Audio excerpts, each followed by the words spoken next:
ভোর হলো, ভোর হলো। আপনার বিছানার পাশে রাখা ট্রানজিস্টর রেডিওটা এই কথাই বলছে, ভোর হলো।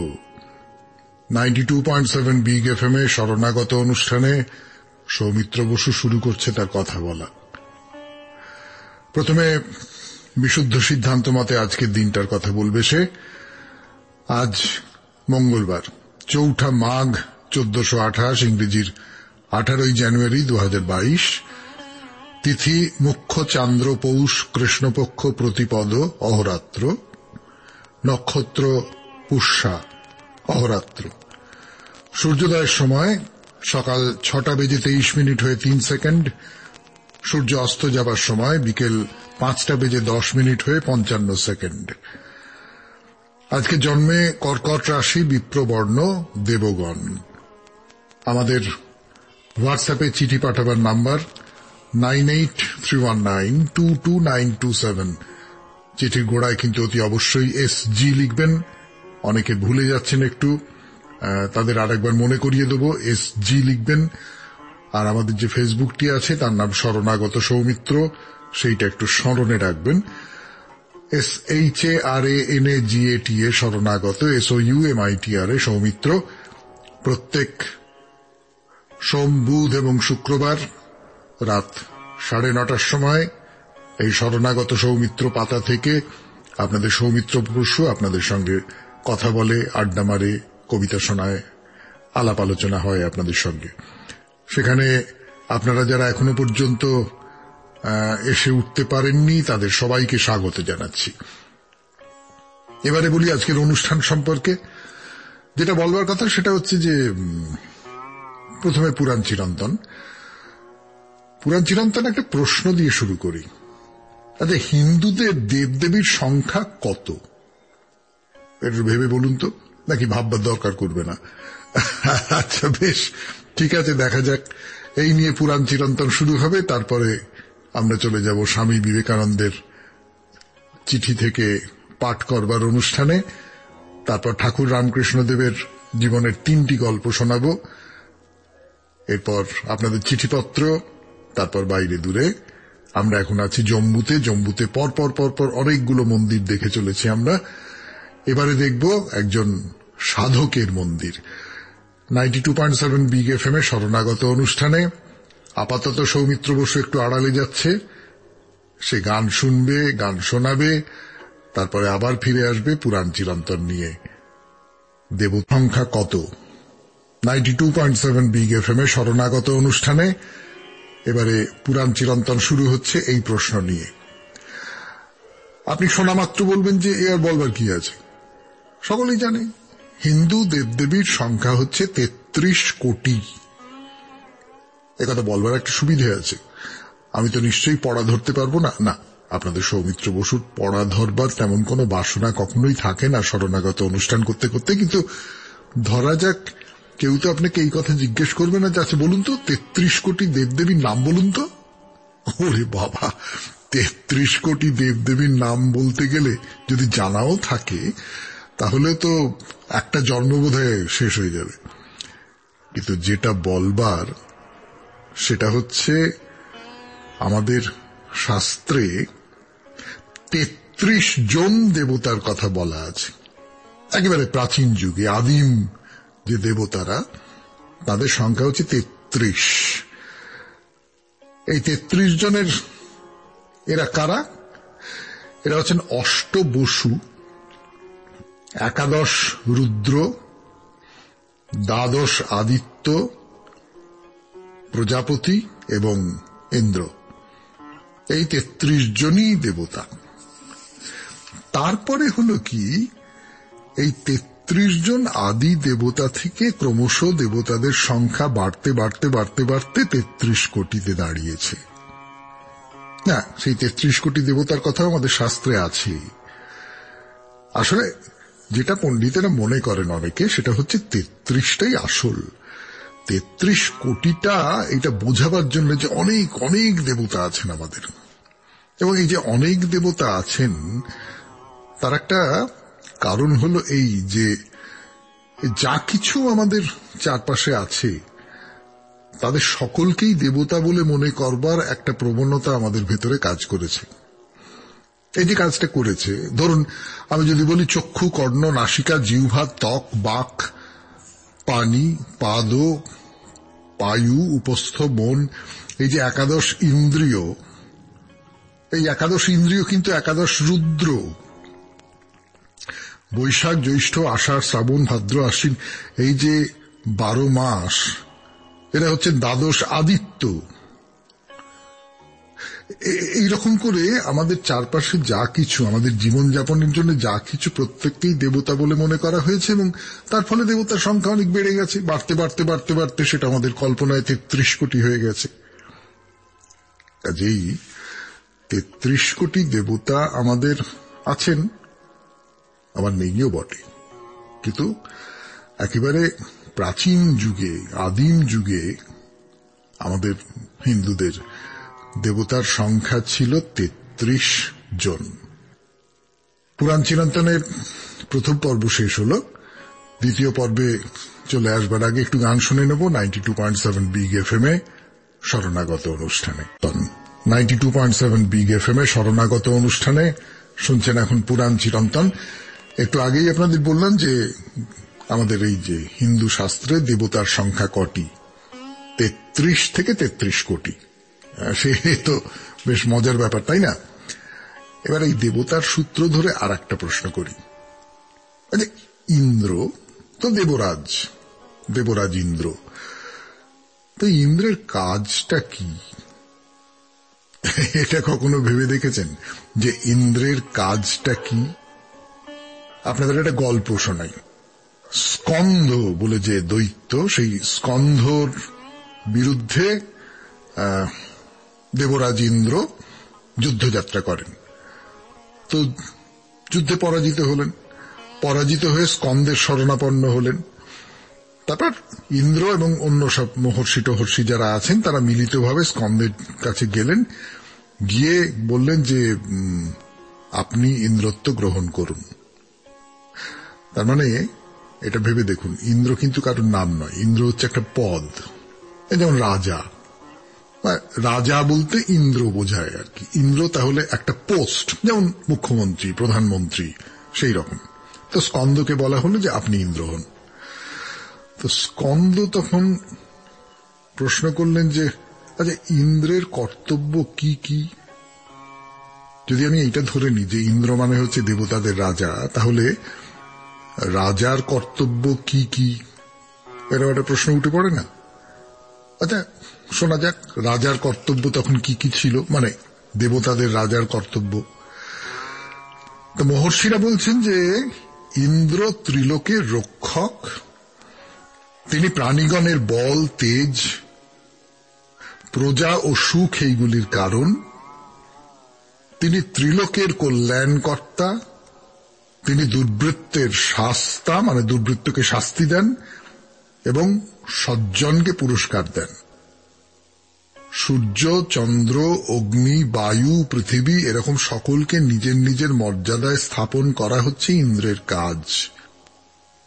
তার প্রচুর শক্তি এবং তার কর্তব্যনিষ্ঠার উপরে সকলের কল্যাণ নির্ভর করছে। তাহলে ইন্দ্রের কাজ হচ্ছে রক্ষা করা, যারা তার অধীনস্থ আছে তাদের বল, তেজ, সুখ এইগুলো যাতে তারা পায় তার জন্য চেষ্টা করা বা তার ব্যবস্থা করা, এবং যারা ভালো তাদের যাতে ভালো হয়, যারা খারাপ তাতে খারাপ হয়, এই সমস্ত ব্যাপারগুলো হচ্ছে ইন্দ্রের কাজ। এবারে ইন্দ্র হচ্ছেন, আপনারা সকলেই জানেন, ঝড় বৃষ্টির দেবতা। তার অস্ত্র হচ্ছে বজ্র। বৃষ্টির দেবতাই দেবরাজ কেন? তার কারণ হচ্ছে বৃষ্টিটাই তো তখনকার দিনে সবচেয়ে গুরুত্বপূর্ণ ব্যাপার। বৃষ্টি না হলে তো ফসল হবে না, মানুষ খাবে কি? সেই জন্য আমাদের শাস্ত্রে যেটা বলছে যে এই ধরুন যজ্ঞ হয়, তো বেদ ও মন্ত্রের দ্বারা যজ্ঞ হলো, আগুন টাগুন জ্বললো, যজ্ঞ হলো। এবার যজ্ঞে সমস্ত দেবতারা পূজিত হন, তাদের পুজো টুজো করা হয়। তাদের পুজো করার পর দেবতারা ইন্দ্রের কাছে গিয়ে বলেন যে আমরা খুশি, প্রত্যেক দেবতা ইন্দ্রকে গিয়ে বলেন, রিপোর্ট করেন যে হ্যাঁ আমি আমার পুজো করা হয়েছে, আমি খুব খুশি। তখন দেবরাজ তাতে খুশি হয়ে কালোপযোগী বর্ষণে পৃথিবীকে শস্য সম্পদে সম্পন্ন করে থাকেন এবং তাতে করে সৃষ্টি রক্ষা পায়। অর্থাৎ সব দেবতাদের সন্তুষ্ট করলে তারা গিয়ে ইন্দ্রকে বলবেন এবং ইন্দ্র তখন বৃষ্টি দিয়ে পৃথিবীকে শ্যামল করে তুলবেন, শস্যশালিনী করে তুলবেন। এই হচ্ছে দেবরাজ ইন্দ্রের কাজ। আজকের মতো শেষ হলো পুরাণ চিরন্তন 92.7 বিগ এফএম এর শরণাগত অনুষ্ঠানে। এরপর স্বামী বিবেকানন্দের চিঠি থেকে পড়ে শোনাবো আপনাদের। আমি সৌমিত্র ঘোষ। এই চিঠিটি লিখেছিলেন 1895 খ্রিস্টাব্দে, লিখেছিলেন স্বামী ব্রহ্মানন্দকে। ফলে বাংলায় লেখা চিঠি, যা লিখেছিলেন সেটাই পড়ছি। পুরো চিঠিটা পড়ছি না, তার নির্বাচিত অংশ প্রায় পুরোটাই পড়ছি আর কি। ভারতবর্ষে কার্য হোক না হোক, কার্য এ দেশে কাহারও এক্ষণে আসিবার দরকার নাই। আমি দেশে গিয়ে কয়েকজনকে তৈয়ার করে তুলব, তারপর পাশ্চাত্য দেশে কোনো ভয় থাকিবে না। গুণনিধির কথাই লিখিয়াছিলাম, হরি সিং প্রভৃতি সকলকে বিশেষ প্রেম আশীর্বাদ দিবে। ঝগড়া ঝাঁটির মধ্যে থাকিবে না। কার সাধ্য ক্ষেত্রীর রাজাকে দাবায়, মা জগদম্বা তার শিয়রে। কালীরও চিঠি পেয়েছি, কালী মানে স্বামী অভেদানন্দ। কাশ্মীরে যদি সেন্টার করতে পারো তো বড়ই ভালো হয়। যেখানে পারো একটা সেন্টার করো। এখন এদেশে আর বিলেতে আমার গোড়া বেঁধে গেছে, কারু সাধ্যি কি তা টলায়। নিউ ইয়র্ক এবার তোলপাড়, আসছে গরমিতে লন্ডন তোলপাড়। বড় বড় হাতি দিগ্গজ ভেসে যাবে। পুঁটি পাটার কি খবর রে দাদা? তোরা সব কোমর বেঁধে লেগে যা দেখি, হুহুঙ্কারে দুনিয়া তোলপাড় করে দেব। এই তো সবে সন্ধে রে ভাই। দেশে কি মানুষ আছে? ও শ্মশানপুরী। যদি লোয়ার ক্লাসদের এডুকেশন দিতে পারো তাহলে উপায় হতে পারে। জ্ঞান বলের চেয়ে বল আর কি আছে? বিদ্যা শেখাতে পারো। বড় মানুষেরা কোন কালে কোন দেশে কার কি উপকার করেছে। সকল দেশেই বড় বড় কাজ গরিবেরা করে। টাকা আসতে কতক্ষণ? মানুষ কই?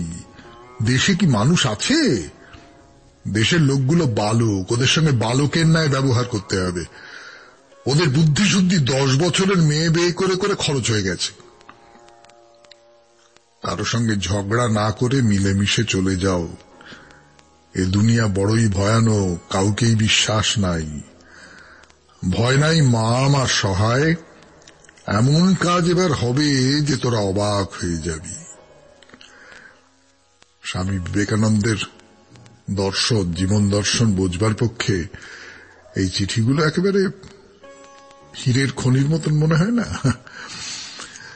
এরপর ঠাকুর শ্রী রামকৃষ্ণ পরমহংসদেবের কথা 92.7 বিগ এফএম এ শরণাগত অনুষ্ঠানে ফিরে আসব। ঠাকুর শ্রী রামকৃষ্ণ পরমহংসদেবের জীবনের কিছু ঘটনা শোনাবো আপনাদের। শোনাচ্ছিলাম মথুরবাবু এবং তার স্ত্রী জগদম্বা দুজনে মিলে আরো অনেক সব লোক লস্কর নানান রকম নিয়ে এবং ঠাকুর শ্রী রামকৃষ্ণ পরমহংসদেবকে নিয়ে তীর্থযাত্রা করতে বেরিয়েছেন। বারাণসীতে গেছেন, আরো নানান জায়গায় ঘুরে ঘুরে বেড়াচ্ছেন। তো প্রয়াগে গেছেন, প্রয়াগ দেখেছেন, তারপর আবার বারাণসীতে ফিরে এসেছেন। তো বারাণসীর 64 যোগিনী পাড়া, সেখান দিয়ে রামকৃষ্ণ যাচ্ছেন, হৃদয় আছে সঙ্গে। হঠাৎ কাকে দেখে থমকে দাঁড়ালেন। ওরে ও হৃদু, আরে আমাদের সেই বামনি না? মানে ভৈরবী, সেই ভৈরবী মনে আছে? তার কথা তো বলেছিলাম আপনাদের। হ্যাঁ, আরে এখানে কোথায় আছো? তো ভৈরবী বলে, আছি এ পাড়ায় মোক্ষদা বলে একজনের বাড়িতে। তুমি আমাদের সঙ্গে বৃন্দাবন চলো। তো ভৈরবী বলল, চলো। গঙ্গা তীরে এসে দাঁড়ালো রামকৃষ্ণ, বলল, মা তোকে ছেড়ে এখন যমুনায় চলেছি মা। তো সেখানে গিয়ে তো নিধুবনের কাছে বাড়ি ভাড়া করলেন মথুর। কিন্তু রামকৃষ্ণদেব চারদিকে চোখছে, কি দেখছেন দেখছেন না, কাঁদছেন, চোখের জলে বুক ভেসে যাচ্ছে, বলছেন কৃষ্ণ রে কৃষ্ণ, সবই তো রয়েছে, কেবল তোকে দেখতে পাচ্ছি না। বাঁকা বিহারীর মূর্তি দেখে বিহ্বল হয়ে গেলেন, আলিঙ্গন করবার জন্য ছুটে গেলেন। আর গোবর্ধন পাহাড় দেখে ভাবাবেশে উঠলেন কি একেবারে গিরি চূড়ায়, আর নামেন না। তখন ব্রজবাসীদের পাঠিয়ে কোনো মতে নামিয়ে আনলেন মথুরবাবু। সন্ধ্যের দিকে যমুনার ধারে বেড়ান আর কলিন্দ নন্দিনীর গুণগান করেন। যমুনার চড়ার উপর দিয়ে গরু নিয়ে বাড়ি ফিরছে রাখালরা, সেই দেখি কৃষ্ণ কই বলতে বলতে রামকৃষ্ণ ছুটছেন তাদের পিছু পিছু। ওরে ওরে, তোরাই আমার সেই নারায়ণ, তোরাই আমার সেই নারায়ণ। আচ্ছা, এই যে বর্ণনা করলাম আপনাদের সামনে, কিরম চৈতন্যদেবের কথা মনে হয় না? আসলে এই চৈতন্যদেবী বলুন, রামকৃষ্ণ পরমহংস দেবী বলুন, এরা সকলেই এদের ভেতরে ওই রকমের একটা উন্মত্ততা ছিল। ঠাকুর রামকৃষ্ণ পরমহংসদেবের এই উন্মাদনার কথাটা হয়তো খুব বেশি মানুষ জানেন না, চৈতন্যদেবেরটা অনেক বেশি মানুষ জানেন। 92.7 বিগ এফএম এ শরণাগত অনুষ্ঠানে শুনছেন রামকৃষ্ণ পরমহংসদেবের কথা। এরপর আরেকজন মহিলার কথা বলবো, যার কাছে থেকে যেতে চেয়েছিলেন রামকৃষ্ণদেব। 92.7 বিগ এফএম অপেক্ষা করে আছে তার কথা শুনবার জন্য। গঙ্গাময়ীর সঙ্গে এইখানে ঠাকুর রামকৃষ্ণ পরমহংসদেবের দেখা। 92.7 বিগ এফএম এ শরণাগত অনুষ্ঠানে সেই কথাই বলতে বসেছি। গঙ্গাময়ী বছর 60 বয়স, নিধুবনের কাছে কুটির বেঁধে একলাটি থাকেন। তিনি সাধিকা, তিনি হচ্ছেন ললিতা সখী। রাধিকার যে সখী ছিল ললিতা, সেই ললিতা সখী হয়ে রাধিকার সেবা চর্যা করেন, এইটি তার সাধনার পথ। তো রামকৃষ্ণদেব গঙ্গাময়ীকে দেখে বললেন, তুমি ললিতা সখী? গঙ্গাময়ী বললেন, তুমি রাসেশ্বরী রাধিকা, তুমি আমার দুলালি, রাজ দুলালি। ব্যাস, ভাব হয়ে গেল। রামকৃষ্ণকে গঙ্গাময়ী দুলালি বলে ডাকে। কৃষ্ণ প্রাণাধিকা বিষ্ণু মায়া। গঙ্গাময়ীকে পেয়ে সব ভুল হয়ে যায় রামকৃষ্ণের। কখন বা খাওয়া দাওয়া, কখন বা বাড়ি ফিরে যাওয়া, কোথায় বাড়ি, কি বা আহার। এক একদিন বাসা থেকে খাবার নিয়ে এসে খাইয়ে যায় হৃদয়, কোনো দিন গঙ্গাময়ী খাইয়ে দেয় রান্না করে। আর গঙ্গাময়ীরও থেকে থেকে ভাব হয়, সে ভাব দেখবার জন্য চারপাশে ভিড় জমে যায়। একদিন একটা খুব সাংঘাতিক ব্যাপার হলো। এই ভাবের আবেশে গঙ্গাময়ী হঠাৎ হৃদয়ের কাঁধের উপর চড়ে বসল। হৃদয়ের এইটা আর সহ্য হলো না। তো বড় বিপদ হলো দেখছি। এই শোনো, তুমি এখান থেকে চলো, একেবারে শটান দক্ষিণেশ্বরে যাব, ওই বৃন্দাবনে আর কাজ নেই। কিন্তু রামকৃষ্ণ কি বলছেন? না, আমি ফিরবো না। ফিরবে না? ফিরবে না মানে কি? আমি আমি আমি এই গঙ্গাময়ীর আশ্রমেই থেকে যাব, এই গঙ্গাময়ীর আশ্রমে থাকবো, শ্রীমতী হয়ে শ্রীকৃষ্ণের ভজনা করব, আমি আর ফিরে যাব না। মথুরবাবু তো খুব ভাবনায় পড়ে গেলেন।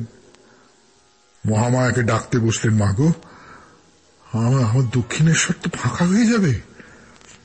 তার হৃদয় খুব ধমকাচ্ছে, আরে তোমার এত পেটের অসুখ, তোমাকে এখানে দেখবে কে? গঙ্গাময়ী বলে, কেন, আমি দেখব, আমি সেবা করব। আরে খাবে কি, শোবে কোথায়? সেদ্ধ চালের ভাত খাবো, শোবো ওই গঙ্গাময়ীর ঘরে। গঙ্গাময়ীর বিছানা ঘরের ওদিকে থাকবে, আমারটা এদিকে হবে। ভাবনা কি? আই, ওরকম চালাকি চলবে না। চলো চলো চলো চলো চলো, ওঠো ওঠো ওঠো, বাড়ি ফিরতে হবে, ওঠো ওঠো। আর এক হাত ধরে টানতে লাগলো গঙ্গাময়ী। বললো, না না, দেবো না দেবো না, কিছুতেই যেতে দেবো না, কিছুতেই যেতে দেবো না। দুজনে টানাটানি করছে রামকৃষ্ণকে নিয়ে। সেই টানাটানিতে হঠাৎ মায়ের কথা মনে পড়ে গেল রামকৃষ্ণের, মানে চন্দ্রমণির কথা। মা তো সেই কালীবাড়ির নবতে বসে আছেন একলাটি, আমার পথের দিকে তাকিয়ে। ব্যাস, মন স্থির হয়ে গেল। না, আমার এখানে থাকা হবে না, আমাকে মা ডাকছেন। শুনছেন 92.7 বিগ এফএম এ শরণাগত অনুষ্ঠানে ঠাকুর শ্রীরামকৃষ্ণ পরমহংসদেবের কথা। ফিরে আসছি গানের পর আরো কথা। আমি আপনাদের সৌমিত্র বসু। তীর্থে ঘুরে বেড়াচ্ছেন মথুরবাবু, জগদম্বা, রামকৃষ্ণ পরমহংসদেব। নানান তীর্থে নানান অভিজ্ঞতা হচ্ছে তার, আর সেই সমস্ত অভিজ্ঞতার যে হীরে মাণিক্যের কণা, সেইগুলো আপনাদের সৌমিত্র বসু আপনাদের দেবার চেষ্টা করছে 92.7 বিগ এফএম এ শরণাগত অনুষ্ঠানে। যেমন মথুরায় যাওয়া হলো, ধ্রুবঘাটে এসে দাঁড়িয়েছেন রামকৃষ্ণ। সেখানে দাঁড়িয়ে স্পষ্ট দেখলেন সেই জন্মাষ্টমীর দৃশ্য। শিশু কৃষ্ণকে বুকে করে যমুনা পার হয়ে যাচ্ছেন বসুদেব। 15 দিন ছিলেন বৃন্দাবনে, একেবারে বৈষ্ণবদের বেশে। গায়ে আলখাল্লা, পরনে ডোরকোপনি, কপালে গলায় বুকে বাহুতে তিলক আঁকা, কাঁধে কাঁথার ঝুলি, কণ্ঠে তুলসী কাঠের মালা। তো বামনিও সঙ্গে সঙ্গে আছেন। তো বামনিকে বললেন, কোথায় মরবে, কাশী না বৃন্দাবনে? তো বামনি বলল, কাশী। তো চলো কাশীতে যাই। কাশীতে এসে হঠাৎ রামকৃষ্ণ বললেন যে আমি বীণ শুনব। কাশীতে মদনপুরায় মহেশ সরকার, সে খুব নামকরা উস্তাদ বীণকার, তো হৃদয়ে খবর নিয়ে এলো। তো রামকৃষ্ণ বললেন, চলো চলো চলো ওস্তাদের বাড়ি যাই, বীণ শুনে আসি। মথুরবাবু বললেন, আরে ওখানে যাবে কেন, তাকে এখানে ডেকে আনি, ফরমাস মতো শোনো তোমার যত ইচ্ছে। না না না, ও সমস্ত অত অত করবো না। আরে এত বড় যে বাজিয়ে, সে তো প্রকাণ্ড সাধক, সে খেয়ালটা করেছ? স্বয়ং বিশ্বযন্ত্রী ঈশ্বর তার স্পর্শে এসে ঝঙ্কৃত হচ্ছেন। চলো যাই, হৃদু শুনে আসি। চ গেলেন, গিয়ে শুনলেন। সে বীণ শুনে ঠাকুরের মনে হলো যে এবারে সুরের সাগরে অমৃতের ঢেউ,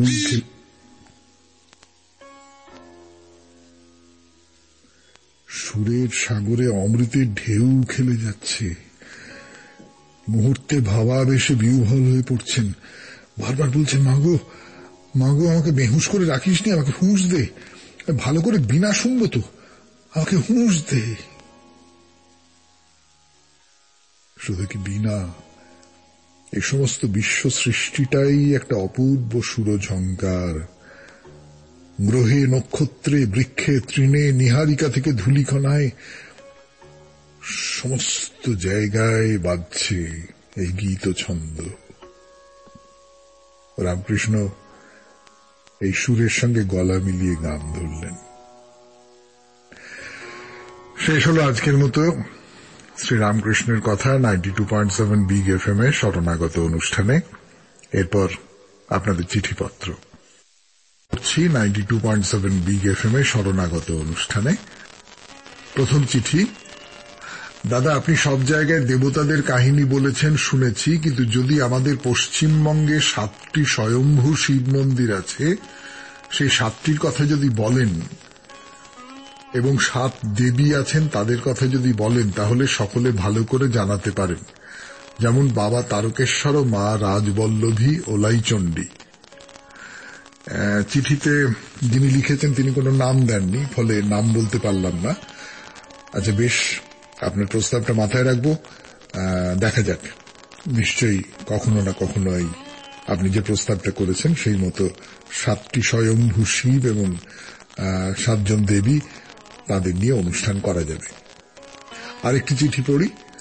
আজ 14 জানুয়ারি 2022 শরণাগত সৌমিত্র অনুষ্ঠানে সকালে আমার চিঠিটি কল্পতরু পড়া হয়েছে। সেই জন্য আমি কৃতজ্ঞ শরণাগত সৌমিত্র পরিবারের প্রতি। কিন্তু দুঃখের বিষয় ওই চিঠিটি আমি শুনতে পারিনি। আমার একান্তই অনুরোধ, ওই চিঠিটির অডিও কি পাওয়া সম্ভব? বিনয়াবনত ডক্টর প্রদীপ কুমার দাস, শ্রীরামপুর, হুগলি। না, বিগ এফএম এর পক্ষ থেকে তো এর অডিও রেকর্ড কিছু করা নেই, কিন্তু এইটা আমি জানি যে শরণাগত সৌমিত্র পরিবার বলে একটি হোয়াটসঅ্যাপ গ্রুপ আছে। তারা প্রত্যেক দিনের অনুষ্ঠান রেকর্ড করে রাখেন। আপনি একটু তাদের সঙ্গে যোগাযোগ করুন, তাদের সদস্য হয়ে যান। শরণাগত সৌমিত্র পরিবার যদি সদস্য হয়ে যান তাহলে নিশ্চয়ই আপনি ওর অডিও রেকর্ডিং শুনতে পাবেন, এবং নিয়মিত তারা যোগাযোগ রাখেন, প্রতিদিন শরণাগত অনুষ্ঠান শোনার পর তাদের প্রতিক্রিয়া প্রকাশ করেন, ইত্যাদি ইত্যাদি। আপনি যোগাযোগ করে দেখতে পারেন। চিঠিপত্র শেষ হলো, এরপর বাইরে দূরে 92.7 বিগ এফএম এ শরণাগত অনুষ্ঠানে আমি ফিরে আসছি আপনাদের সৌমিত্র বসু গানের পর।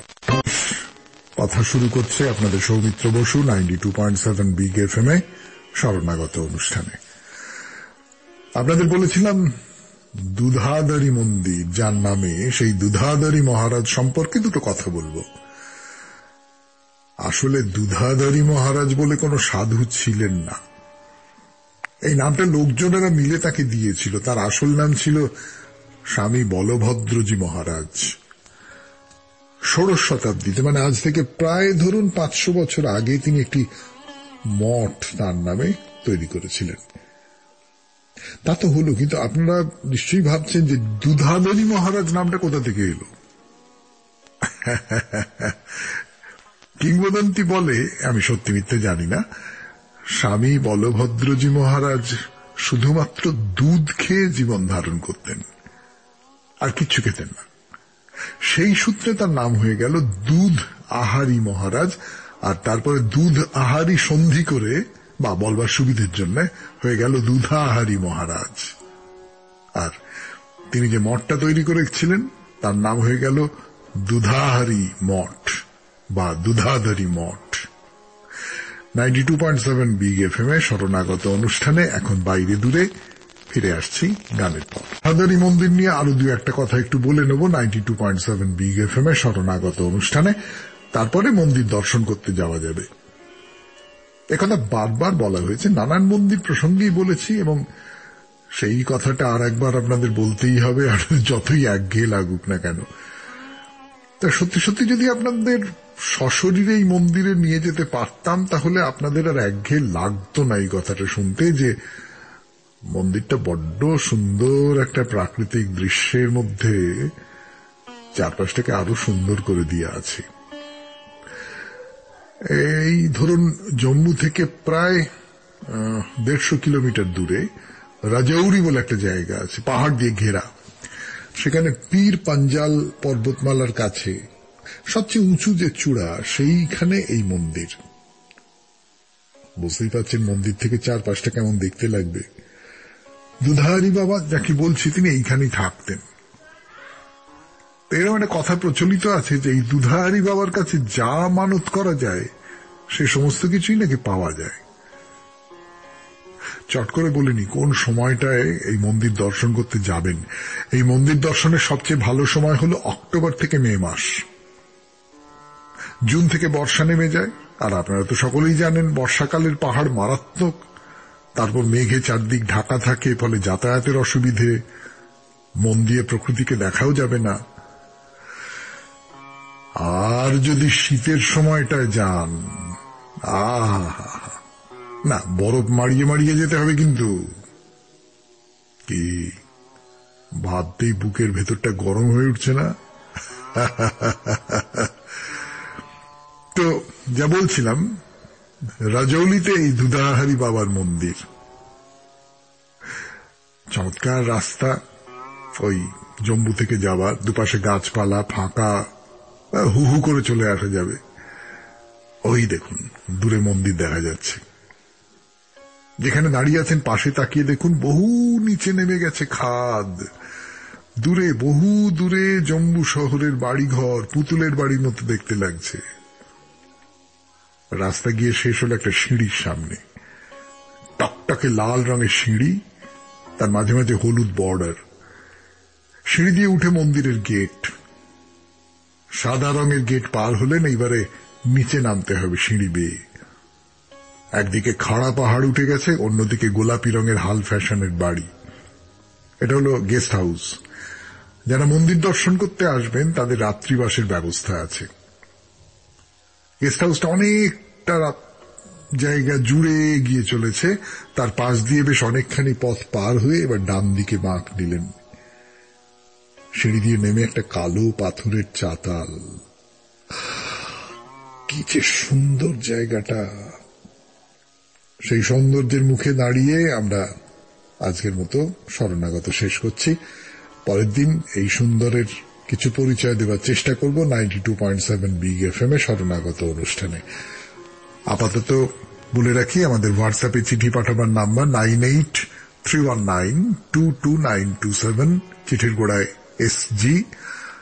আর আমাদের ফেসবুকের যে পাতাটি আছে তার নাম শরণাগত সৌমিত্র, SHARANAGATA, শরণাগত, SOUMITRA, সৌমিত্র। ব্যাস, যা বলবার বলা হয়ে গেল। তাহলে আজকের মতো বিদায়।